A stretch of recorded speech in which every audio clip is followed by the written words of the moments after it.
Part 1. The box in the closet. My grandmother died in March, and it took my mother and me most of April to clear out her house, because my grandmother was the kind of woman who never once in 78 years threw anything away. Every closet was a small archaeological dig. Every drawer had a drawer inside the drawer. By the third weekend we'd gotten good at triage, sentimental sellable garbage, moving through the house like we were speed running a museum nobody had asked us to curate. The machine was in a box at the very back of her bedroom closet, underneath a stack of quilts that smelled like cedar and old perfume. I almost didn't open the box at all. It was taped shut, unlabeled, heavier than it looked, and my mother was calling from downstairs asking whether I'd found the good silverware yet. I remember almost leaving it for the estate sale company to deal with, sight unseen, the way we'd started doing with anything that didn't look immediately important. I opened it because the tape holding it shut had already come loose on one side, and old paper tape like that makes a specific brittle sound when it finally gives, and something about that sound made me curious in a way I can't fully explain now. Inside, wrapped in a dish towel like it was something breakable, was an answering machine. Not a modern one. This was an old cassette tape answering machine, the kind that used two actual microcassettes, one for the outgoing message and one for incoming messages, beige plastic gone slightly yellow with age, a brand name on the front I didn't recognize, Halker Communications, in a serif font that looked more like it belonged on a law firm's letterhead than a piece of consumer electronics. There was a small red light on the front, next to a little LCD counter, and the counter read 03. Here's the detail that should have told me everything. Right then, in that closet, before I'd invested a single ounce of curiosity into this thing. It was not plugged into anything. There was a cord coiled neatly and tied off with a twist tie. But the machine itself sat in that box, disconnected from any wall outlet, disconnected from any phone line, and the little red light on the front was on. Steady. Not blinking with dead batteries, not flickering, on the way a light is on when a device is actively receiving power from somewhere. I remember picking it up and turning it over, looking for a battery compartment, thinking maybe it took backup batteries that had somehow, impossibly, lasted the years since my grandmother must have last used it. There was no battery compartment.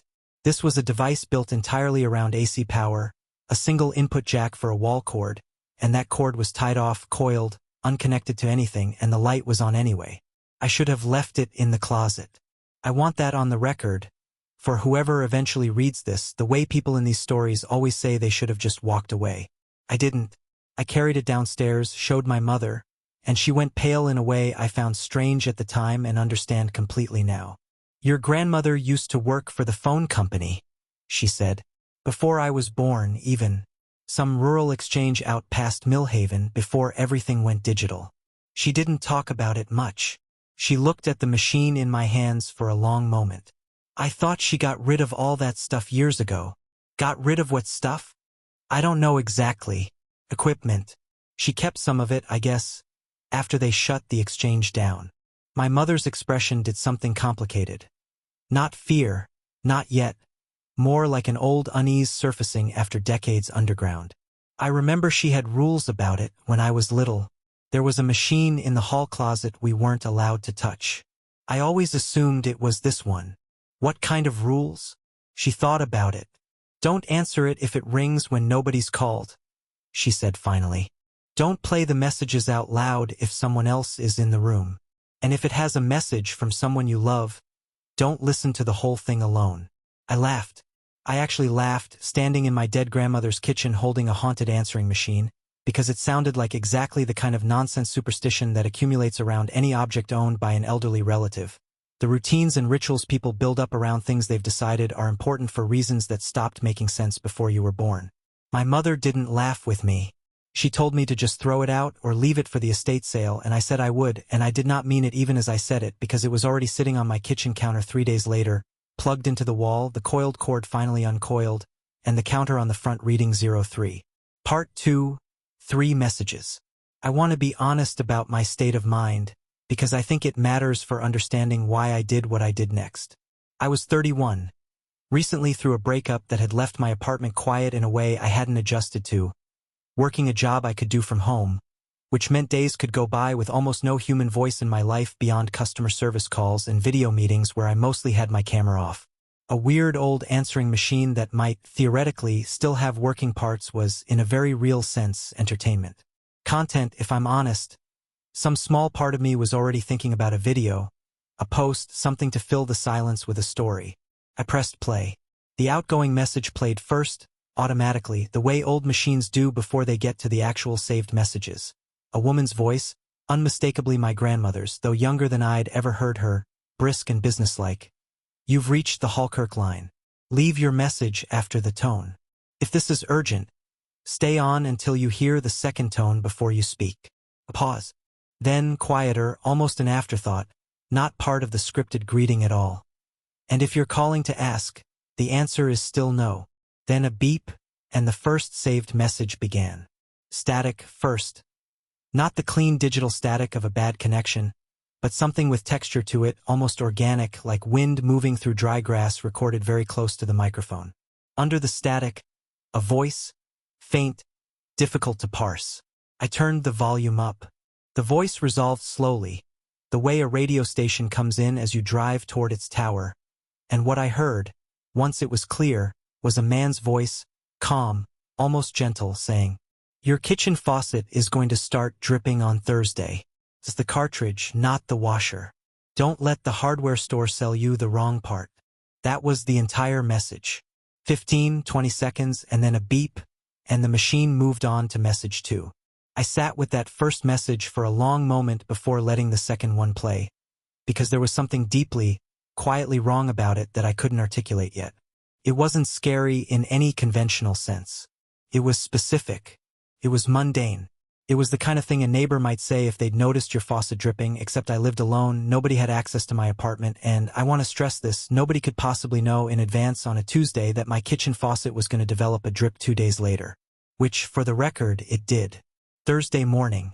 A slow, rhythmic drip from the cold water handle that my landlord's maintenance guy confirmed, when he finally came out the following week, was a worn cartridge, and he made exactly the comment the message had predicted, unprompted, about how the big box hardware store would sell me the wrong universal part if I tried to fix it myself because this building used an older valve style. I told myself at the time that this was coincidence stacked on cold reading, stacked on the kind of pattern-matching brain that finds meaning anywhere if you squint. Old faucets drip. Hardware stores sell wrong parts to non-plumbers constantly. I could build a whole skeptical case for it, and for about 4 days I did, mostly to make myself comfortable enough to keep the machine on my counter instead of putting it back in a box in a closet where it belonged. Message 2 was different, though I didn't play it until after the faucet started dripping, which in hindsight feels like it mattered, like the machine was pacing itself, letting the first message land before offering the second. Message 2 was my own voice. Not a recording of me, nothing I remembered saying, no phrase I could place, no context I recognized, but unmistakably, uncannily my voice, my specific cadence, that particular way I trail off at the end of sentences when I'm tired, saying, "Tell her I'm sorry about the message I never sent. She'll understand which one. I don't have a her. Not currently. Not in a way that made sense of that message." I sat with it for a long time, turning it over, trying to fit it to my ex, to my mother, to anyone, and it fit nothing, and that non-fit was somehow worse than if it had landed perfectly because it meant the message wasn't really for right now. It was addressed to some future version of my life I hadn't reached yet, some conversation I hadn't had, recorded in my voice before I'd had a reason to say it. I did not listen to message 3 that night. I want that documented clearly, because I think it's the only genuinely good decision I made in this entire story. Something about the counter reading 03, something about my mother's voice telling me not to listen to a message from someone I loved while alone, made me stop, unplug the machine, futile I would learn, and go to bed with every light in my apartment on. Part 3. The Toll. I called my mother the next morning and asked her directly what she knew about the machine, about Hallkirk Communications, about whatever exchange my grandmother had worked it out past a town called Millhaven that I'd never heard of and that, when I looked it up, turned out to barely exist anymore. A few dozen structures, a decommissioned rail spur, population figures that had been quietly dropping toward zero for 60 years. My mother was reluctant in the specific way people are reluctant when they've spent a lifetime deciding not to think about something. But she told me what she remembered, in pieces, over 2 long phone calls that week. Hallkirk Communications had been a small independent telephone exchange serving Millhaven and a handful of surrounding rural communities from sometime in the 1930s until it was finally absorbed and decommissioned in the early 1980s when the larger regional carrier bought out the last independents. My grandmother had worked there as a switchboard operator starting as a teenager and later, after automation reduced most of the switchboard jobs. In some administrative capacity my mother was fuzzy on. Something to do with maintaining records, handling what my grandmother apparently referred to obliquely as the difficult lines. "What's a difficult line?" I asked. "I don't know," my mother said. "I asked her once when I was maybe 12. She told me some lines in a rural exchange like that ran through areas that were, and I remember this phrase specifically because it scared me so much I never asked again.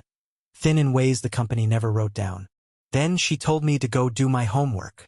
Over the following days, doing the kind of obsessive internet research that I now recognize as a mistake in retrospect but felt, at the time, like the only rational response to an irrational situation, I found scattered pieces of a larger picture. An old regional newspaper archive, digitized by a local historical society, had a handful of short articles from the 1950s through the 1970s about disruptions on the Halkirk Exchange. Crossed lines that connected callers to numbers that didn't exist, phantom calls reported by dozens of subscribers around the same dates each year. One particularly strange 1961 article about a subscriber who reported receiving, and I'm quoting the gist of this rather than the article directly, a call from a relative 3 days before that relative's actual, unrelated death, in which the relative accurately described the circumstances of their own passing. There was a name that came up twice in the Historical Society archive, attached to a role I didn't fully understand, tollkeeper, a single sentence in a 1958 Exchange newsletter, reproduced in a scanned image I found through the Historical Society's online collection, described the tollkeeper's job as ensuring that messages received on the difficult lines are properly weighed and, where necessary, properly paid, so that the balance of the exchange remains sound. Nothing else defined what weighed or paid meant.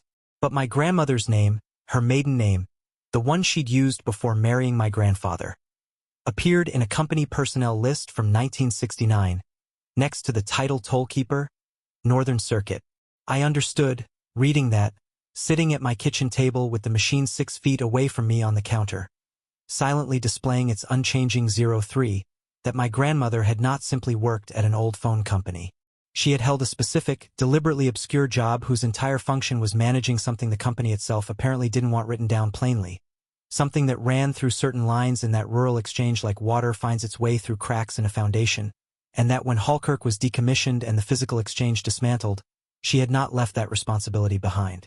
She had brought a piece of it home in a beige plastic box and kept it in a closet with strict rules about how it could and could not be touched, for the rest of her life, and told no one, not even my mother, what those rules were actually protecting us from.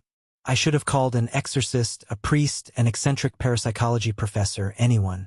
What I actually did, 3 days after finding that personnel record, alone in my apartment on a Friday night with a glass of wine I didn't finish, was press play on Message 3.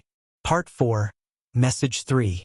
The static came first, same texture as before, that dry grass wind through something quality that I'd started to associate, unconsciously, with the machine clearing its throat. Then a voice, and this one I recognized instantly, immediately, with a jolt that went through my whole body like cold water. It was my grandmother.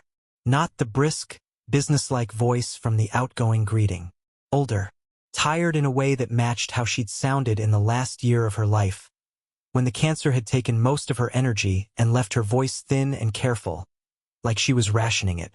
"If you're hearing this," she said, "it means I didn't manage to get rid of it in time, and I am sorry for that, more than I can say in the time this tape gives me." A pause. Static shifting underneath like something breathing. "The machine keeps 3. It has always kept 3 since before Halkirk, since before the exchange, since whatever it was doing before anyone thought to run a telephone wire through the ground it sits on. One message that proves what it is. One message that costs you something small to see if you'll listen. And one message, this one, that asks for the toll. The toll is a name.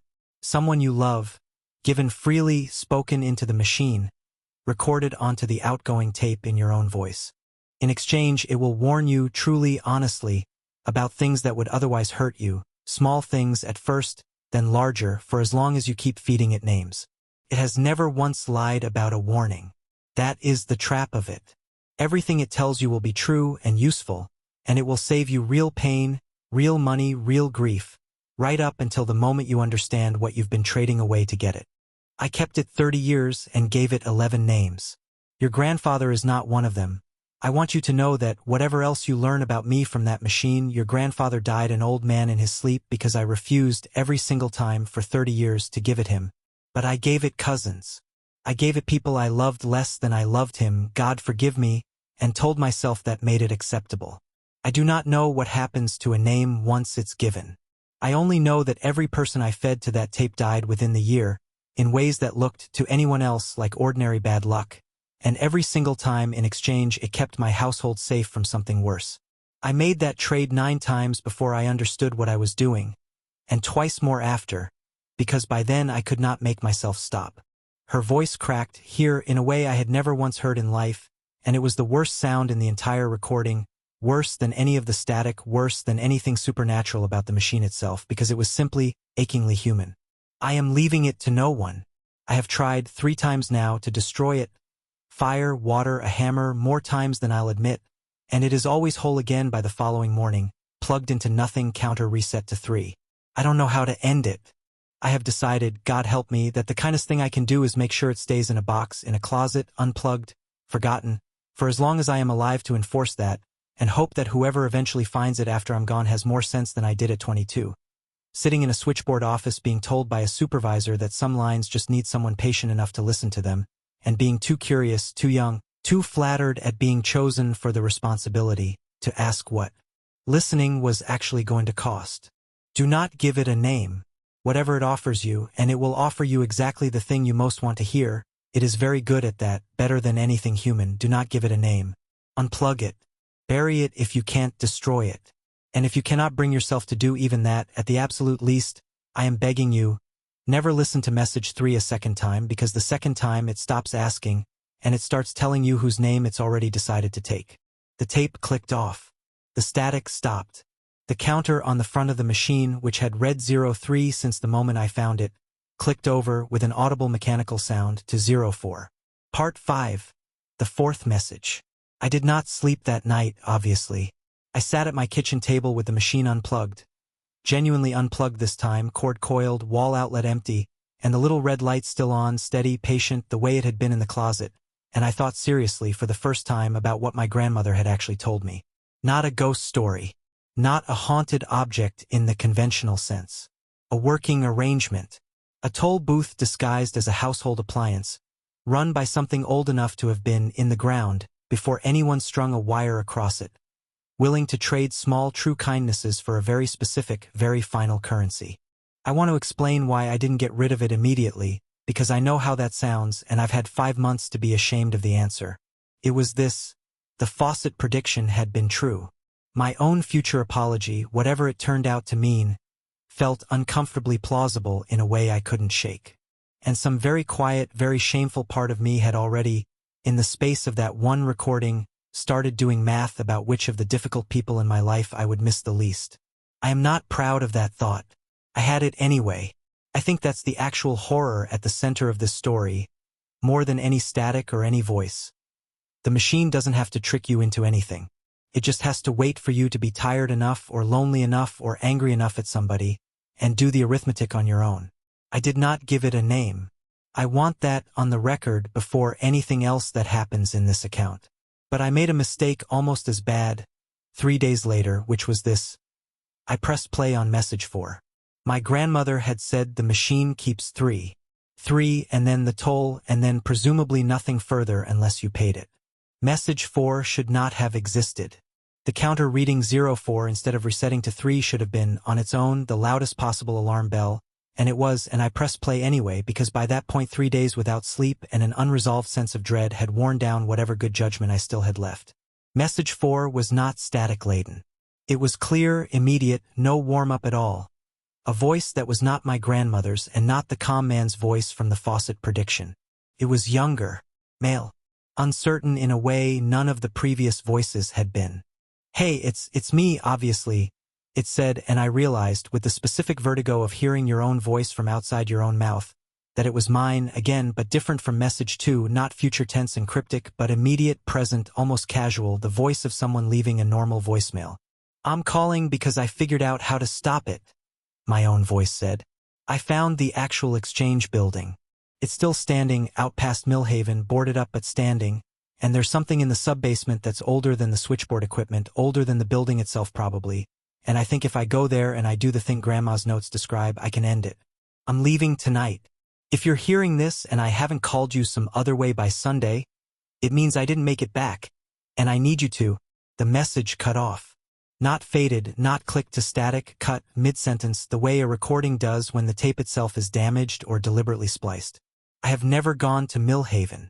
I have never found any sub-basement, any exchange building, any notes of my grandmother's beyond the personnel record and the Historical Society archive I've already described. As of the writing of this account, it is not Sunday yet in any timeline I have lived through corresponding to that message. Which means the fourth message on that tape is not a warning about something that already happened. It is a message I have not left yet, describing a decision I have not made yet, about a trip I have not taken yet, to a place I did not, until 3 days ago, believe I would ever have a reason to go. Part 6. The 5th. I threw the machine in a dumpster 2 streets from my apartment on a Tuesday night, at close to midnight, wearing gloves for no reason I could articulate except that some animal part of my brain didn't want to touch it with bare skin any longer than necessary. I want to tell you that this worked. It did not work. I already suspect you knew that, the way I suspected it walking home from the dumpster, my hands cold and shaking despite the gloves. It was on my kitchen counter the following morning. Plugged in, the cord uncoiled, running to the outlet, the same outlet I had unplugged it from 3 days before. Counter reading 05. I called my mother. I told her everything, all of it, in the order I've told you, and she was quiet for a long time on the other end of the line, long enough that I thought the call had dropped. And then she said something I still think about more than almost anything else in this entire account. I need to tell you something your grandmother never told me directly, but that I've pieced together since she died, she said. The 11 names she mentioned. I found a list, going through her old address book after the funeral, 11 names crossed out. Over the decades, no explanation, just a line through each one. In the order they must have died. I recognized 9 of them. Cousins, an old family friend, a neighbor 2 doors down when I was a kid who I remember dying suddenly the year I turned 10. I didn't recognize the other 2. I looked them up. Both women, both from Millhaven, both dead within a year of being crossed off that list, decades apart from each other. Neither one anyone our family seems to have actually known. What are you saying?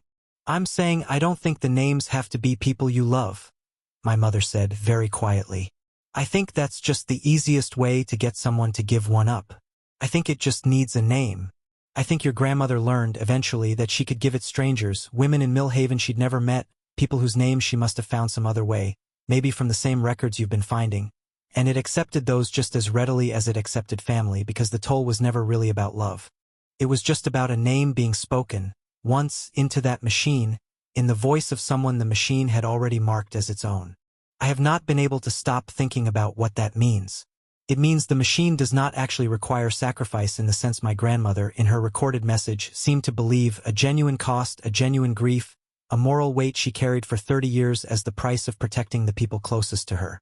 It means possibly that an already doomed person could satisfy it just as well as a beloved one, that there might be names out there, the 2 unfamiliar women on my grandmother's list, maybe others further back, decades further back, names lost entirely to time, of people who were never loved by anyone connected to this machine at all, people who were simply findable, nameable, offerable, and taken. I don't know what that says about the 5th message. I have not played it. I want to be completely honest about that. Sitting here writing this out weeks later, the counter reads 05, has read 05 for 11 days now, and I have not pressed play, and I do not know if that's courage or cowardice or simply the last scrap of good sense my grandmother's warning managed to leave in me. What I do know is this. 3 nights ago, my phone rang at 2:14 in the morning. The caller ID showed a number with an area code I didn't recognize, and beneath it, where a saved contact name would normally appear, it displayed 2 words instead of a number at all. Halkirk line. I did not answer it.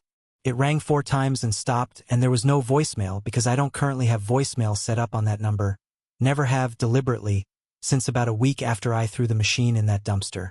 2 nights after that, it rang again, same time, same unfamiliar area code, same 2 words on the screen. I let it ring out again. Last night, it rang a 3rd time, and this time, when it stopped ringing, my answering machine, the beige one, The one still sitting on my kitchen counter frozen at 05. Cord plugged into a wall I have stopped bothering to unplug it from because I finally accepted that it doesn't matter. Clicked on by itself, the little red light flashing for the first time since I found it, the counter briefly ticking upward before settling back to 05. As though something had tried to leave a message and been refused or postponed, or simply asked to wait its turn. Part 7. What I've decided. I am not going to Millhaven. I want that on the record, in case this account is the last thing anyone finds of mine, in case the fourth message I described earlier turns out to be prophecy rather than possibility. I have looked at maps of the area. I have found, through the same Historical Society archive, a single grainy photograph from a 1974 newsletter showing the exterior of the old Exchange building, squat, brick, a single boarded window visible in a foundation-level wall that the caption identifies only as equipment storage. And I have decided, consciously, deliberately, against whatever version of myself apparently decides otherwise in some future I haven't reached, that I am not driving out there to find a sub-basement and end anything. I don't believe I can end it. My grandmother spent 30 years believing she could manage it, contain it, pay it carefully enough to keep the people she loved most safe, and she died with 11 names on a list and a machine she couldn't destroy still sitting, patiently, in a closet, waiting for someone with more curiosity than sense to find it. I don't think there's a version of this where a person drives to a boarded-up building and ends 50, 80, however many years of whatever's been running under that ground since before telephone wire existed to carry it. I think that's exactly the kind of thing it would want someone to believe was possible, because believing you can end it is the last, best way to get you to keep engaging with it at all. So here is what I have actually decided, and I recognize as I write this that it may be no better than what my grandmother decided, that it may simply be my version of 30 years in a closet, my version of pretending management is the same thing as safety. I am not giving it a name. Not tonight, not when it rings at 2:14 in the morning with Halkirk line on my caller ID. Not when the fourth message eventually stops being possibility and starts being memory, whatever that turns out to mean for whoever I'm supposed to call before some Sunday that hasn't happened yet. I am going to keep the machine plugged in because unplugging it clearly does nothing, and I am going to leave the fifth message unplayed for as long as I am physically capable of leaving it unplayed, because I do not know what it costs simply to hear it, only what it costs to answer.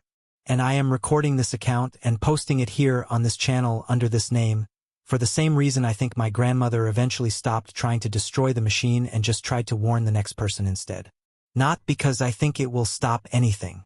Because somewhere out there, probably sooner than I'd like, someone is going to inherit a beige plastic box from a relative who never talked about their old job, and find a light on that shouldn't be on, and feel that same small, curious, fatal pull to plug it in and see what's on the tape.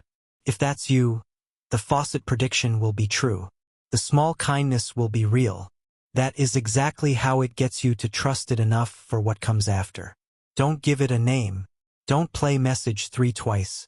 And if your phone ever rings at 2:14 in the morning, from a number you don't recognize, with 2 words where a name should be, let it ring out.